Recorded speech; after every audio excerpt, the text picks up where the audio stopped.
It's January 28th, 2021. It is the feast of St. Thomas Aquinas, the dumb ox. And I've never done a video on St. Thomas Aquinas for all the people on our email list. I was like, you know what? It's about time, because people are always asking me, oh, why are y'all called Dumb Ox Ministries, but you teach all this stuff from St. John Paul II? What's the deal? Here's the story. We wanted something sassy. We wanted something creative. We wanted something to grab your attention. And years ago, Thomas Aquinas came into my consciousness as somebody who was wicked smart, wicked humble, and wicked pure, if you can put wicked to all those good things. And as he was all of those things, he was very attractive to me as a young man. And I didn't really know John Paul II's teachings yet, but I did know Thomas's nickname, which was the dumb ox.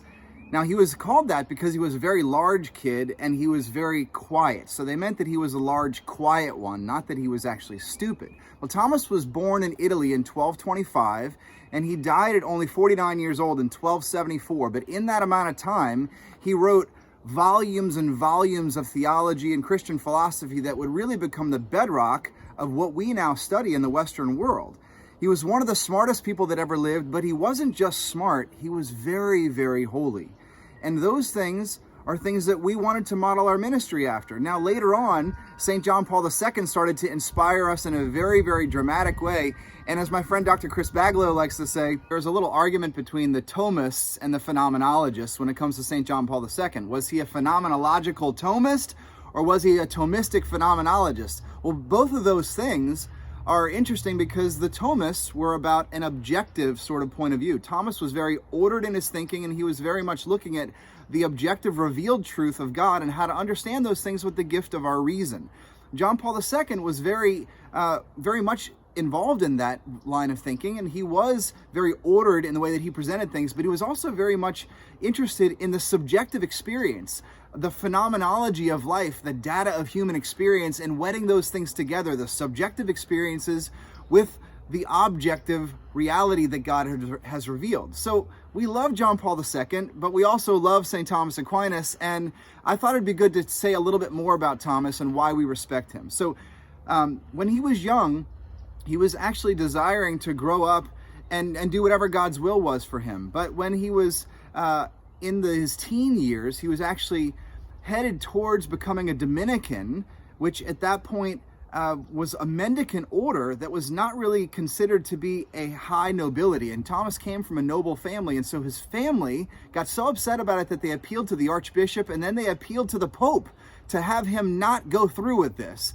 Well, he continued to move on in that direction, and so the family took matters into their own hands, and they sent two of his brothers to kidnap him. They literally brought him back to their family castle, and guess what they did? They put him in lockdown, quarantine, for like 18 months in one room. Now, the reason I bring that up is because right now we're probably looking at some of the things we're going on in our world, and we've been quarantined and we've been locked down, and we look at that difficulty as a difficulty. But Thomas saw this difficulty as an opportunity. In fact, he saturated himself in the scriptures during that year and a half. He read lots of the saints, and he got deeper into the philosophy. So by the time he finished his time there, he was only the better for it. Now, toward the end of that, his family actually tried to tempt him in a very unique way. They sent at one point a loose woman, a very beautiful woman, but a loose woman, into the room to tempt him away from this particular vocation. Thomas grabbed a firebrand out of the fire and chased her out with it. And then he inscribed on the wall, he burnt a cross with the ashes from that burning log. And after that, he prayed that God would give him perpetual chastity, that he would be able to have a heart that was very pure, and God granted that wish. His confessor later said that he did not have any real temptations towards carnal sin. Crazy, right? Maybe not what you and I are experiencing, but it was a gift that Thomas prayed for, and then he got. Along the lines of prayer, by the way. St. Catherine of Siena, who lived much later, she had a revelation from God one day where God told her that Thomas learned much more from his prayer than he did from his study. And in fact, when he did become a priest, he was often to be found in Mass, celebrating Mass, lost in prayer. And they would have to get him to come back to really finish the prayers because he was so lost in them. Sometimes he would cry at the consecration. He was a man of deep intellect, but with a very deep and pure heart.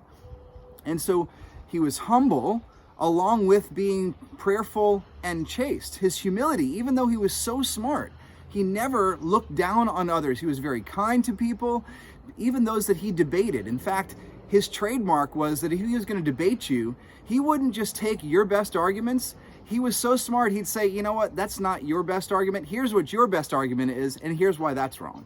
And then he could go ahead and dismantle it. And he's famous for a number of his works, but the two that are most famous is the Summa Contra Gentiles, which was a work that was helping to look through the depths of the Eastern sort of movements and philosophies, and specifically things that would help to dismantle those things. And then secondly, the Summa Theologica. And that's maybe his largest work. It was over 2,000 pages long. It answered over 630 questions. It had over 3,000 articles. And he was so humble that he was constantly referencing other people. He referenced 41 popes in there. He references 52 church doctors. He references hundreds and hundreds of scripture passages, along with all different other kinds of secular sort of wise and learned men. And so these attempts were to appeal to a higher authority, not to just look to his own intellect, which was already gargantuan, but to say with humility, here's all the reasons that X thing is true. And he was very comfortable in being able to argue for the truth in a way that was humble and that was calm. Isn't this something we should learn today? In a culture that's so fired up about whatever it is that we believe and holding desperately to our own beliefs and our own opinions to the exclusion of others, Thomas was able to dialogue with people. And in fact, he once wrote, he's got this great quote about humility that I love. He says this, if I can find it. There's this great little book that I've been reading recently. It's called Sermon and a Sentence, a treasury of quotations on the spiritual life by St. Thomas Aquinas. It's put out by Ignatius Press. And here's a quote that he has about humility.